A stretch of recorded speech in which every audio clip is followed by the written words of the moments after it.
তুই তার আপন মানুষ, সেজন্য যে গেলাম। মাইন্ড করলি মনে হয়। তোর তো আবার টাকা পয়সার দরকার নাই। আপাতত তো নাই, বাইরে ডলাত খাইতে টিয়া লাগে ন। চা বিস্কুট খাই কুদ্দুরে যে খরচ করমু হেরও সুব্যবস্থা নাই, আর টিয়া দিয়ে কিব। তাই বলে এক কাম করছি, ভাগ ছেড়ে দিমু। কোন গাই গেছে ভাগ সারি দিউম? আল নাজেন মনে হয় কুদ্দুরে ঝামেলা হইছে। দেহস ননি হেদিন হে দলে নাড়াই গাই হেতের এটা কি কত কথা কইল। কথা কইলেই কাম তো শেষ হয়েছে, অনেক দিন হয়ে গেল। ওই দলের মানুষজন কি কামের ভাগ চাইরে? কেনে কুয়েম রে ভাই। এরে মঞ্জু, তুই হাসা করি একখান কথা কত। তুই বেশ ফারাত যাই কি শুনি আইসত? যে কথা যাই নাইছি সেটা তোরে কয়ে লাভ নাই, ফুরির কাছে কোয়া লাগবো। বইরা স্বামীর আসল চেহারাটা না দেওয়া পর্যন্ত আমার শান্তি নাই। হ্যাঁ বাউরে বাউ, এই ফুর ঘর ইগা ভাঙি তোর লাভটা কি কত? Don't mind please. ঘর আমার বাঙ্গুল লাগবে না দোস্ত। হ্যাঁ কয়দিন আগে পরে পুরো এমনি জানতে পারবো। হ্যাঁ তুই তাকে একটা কথা কইয়া দিস, তারে গ্রহণ করার জন্য এখন আমি প্রস্তুত আছি। আপনি এই কথা শোনার পর মাথা চক্কর দিলেন ভাবি? তাইলে আর জীবনে উন্নতি হবে কি? না হই ভাই, তবু তুই খুন খারাপের কথা মুখেও আনবো না। ইস, কথাটা শোনার পরের থেকে আমার হাত পাও কাঁপতেছে, ঘুম আসে না। তাইলে আর ব্যাটারে সাহায্য করার জন্য আমারে খবর দিলেন কেন? হ্যাঁ, দু একটা স্বার্থপর যাওয়ার জন্য এই গাদাটা হাইতের কি দরকার? দরকার আছে ভাই, তুই খালি একটু ধমক ধমক দিয়ে ভেটা ঠিক করে দিলেই হবি। ভেটা চ্যাংরাটা যেমনই হোক, এর মায়ের বুকটা তো আর খালি করা যাবে না ভাই। হরি আল্লাহ রে, কথাটা মনে হলে আমার দম আটকায় আসতেছে। আচ্ছা, আপনি যান তো, যান, যাই ঘুমান গা, যান। ওই স্বার্থপরের লাইনে যাবো না, যান।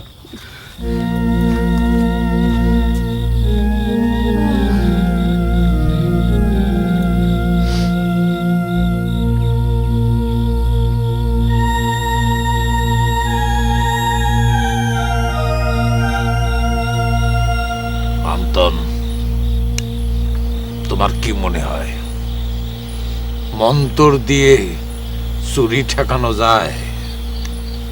এতদিন ধরে তো তাই জানি আসতেছিলাম উস্তাদ।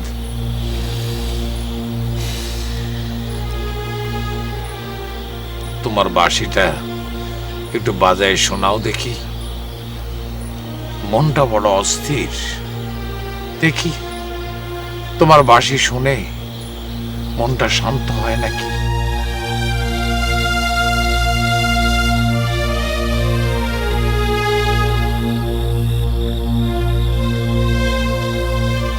উস্তাদ, আপনার কাছে কেন আবদার করবে চাই।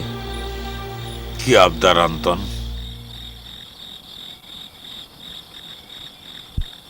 আমি জহরেক বিয়ে করবে চাই।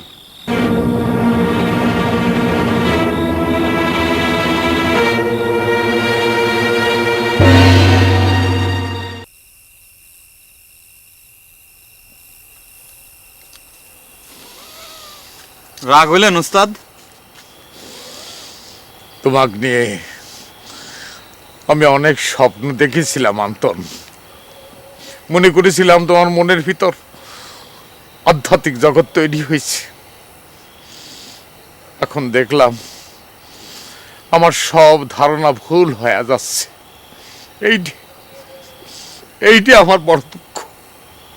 কি করব উস্তাদ, আমি তো আমার মনের সাথে কম যুদ্ধ করলাম না।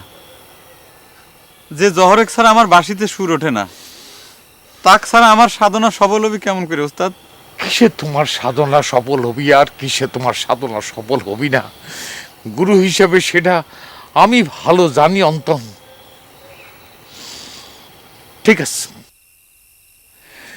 নিজের মনকে যখন তুমি কিছুতেই বসে আনতে পারতিস না, তখন আমার কিছু করার নাই। তবে জহরের সাথে তোমার বিয়ে হবে কিনা সে কথা আমি জানি না। জহর এক সালে পরে আমাকে তোমার ত্যাগ করতে হবে। তোমার সাথে আমার কোনো সম্পর্ক থাকবি না। এখন তুমি নিজেই সিদ্ধান্ত নাও।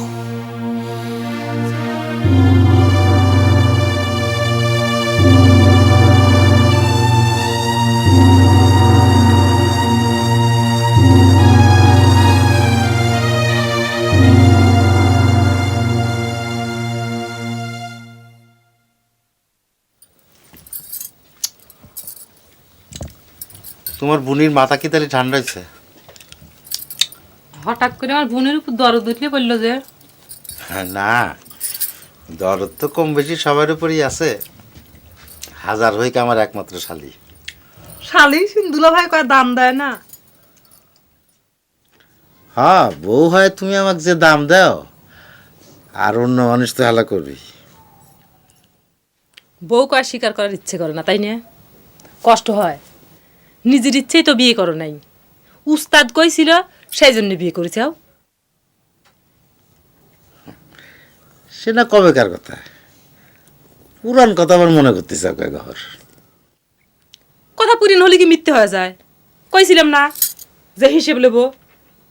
দুলে ভাই 28 দিন বেঁচে গেছি রে। বিশ্বাস করো, কথাটা আসলে আমার মুখ ফসকে বাড়া গেছিল। মুখ ফসকে খালি খারাপ কথাই বাইর হয়, তাই না? একটাও ভালো কথা বাইর হয় না। কই কোনোদিন তো শুনলাম না চলো ঘর যান, হাটকুলারপুর যাই, তোমার জন্য এখন গয়না গড়ালি আসি, এরকম কোনো কথা তো কোনোদিন মুখ ফসকে বাড়াইলো না। দিবার সামর্থ্য থাকলে কি খালি মুখ ফুটে করতাম? গয়না বানা আইনে তোমার গলায় পরাই দিতাম। তোমার তো কষি, তোমার বউ হিসেবে পাওয়া আমার 7 জন্মের ভাগ্য। কয়েকদিন হলে তোমাকে একটা কথা কব মনে করি। আর যেই এখানে আসি তোমার এ কথা সে কথা শুনলে আমার মেজাজ এমন বিগড়ে যায়, আর সে কথা কবির ইচ্ছে করে না। তেমন তো কোনো কথা কয়ে মিজা খারাপ করে দিনি, এমন কি করবে?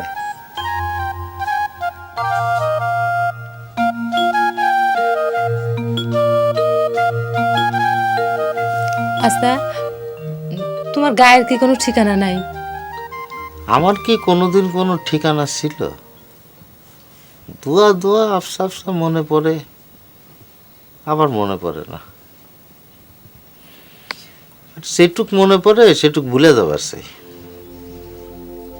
যেমন মনে না করতে করতে ভুলে গেছি যে সুটকে ছাড়া হয়তো কোনোদিন আমার কোনো একটা নাম ছিল।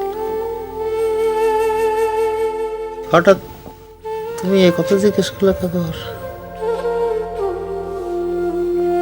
জানি না, তা তো কই পারবো না। তবে আজ কয়দিন হলো খালি মনে হচ্ছে যে সব মানুষেরই তো একটা শ্বশুর বাড়ি থাকে, সেখানে শাশুড়ি ননদ আরও কিরকম মিষ্টি মিষ্টি সম্পর্ক, সব আমার কিছুই হলো না। দেখো ভালো করে বউটাও আমার সাজা হইলো না।